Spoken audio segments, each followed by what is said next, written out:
നമ്മളെ ചില നേതാക്കന്മാർ സമാധാനത്തിൻ്റെ വെള്ളരിപ്രാവുകളാവും. പക്ഷെ ഞാനാ മൈൻഡാക്കൂല. നമ്മൾ CI അലിയാർ, SI ചന്ദ്രൻ, ഇവരെ കയ്യിൽ നിന്ന് ഈ കേസ് പുറത്തേക്ക് പോയാൽ നമുക്ക് ദോഷം ചെയ്യും. എത്രയും പെട്ടെന്നൊരു പ്രതിനെ ഹാജരാക്കണം എന്ന് അവർ പറയുന്നു. കുഴപ്പമില്ല സാറേട്ടാ, ഞാൻ പോ റെഡി വന്ന്. എനിക്കെന്താ പ്രാന്ത? ഏടിയോ കിടന്നൊരു പെണ്ണിനെ വിളിച്ചിറക്കി വീട്ടിൽ കൊണ്ടുവന്നാക്കിയിട്ട് നീ കളിക്കാൻ നിൽക്കുക? ഞാൻ ഫ്രീ ആണേ. ഞാൻ മിണ്ടല്ലോ സാറേട്ടാ.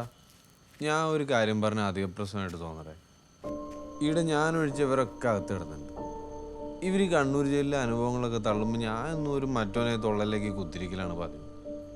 അതുകൊണ്ട് ഇപ്രാവശ്യമല്ല എനിക്കൊരു ചാൻസ് താ. ഞാൻ പോകും. സാധാരണ നിങ്ങൾ ഓൻ പറഞ്ഞ കാര്യമൊക്കെ ഓൻ ഫിറ്റാന്ന്. നീ പള്ളേ കിടക്കുന്ന 3 എണ്ണത്തിൻ്റെ നേരത്ത് പറയുന്ന പൂതി കൊണ്ട് പറയുന്ന സാധേട്ടാ, പ്ലീസ് ഞാൻ പോവാം.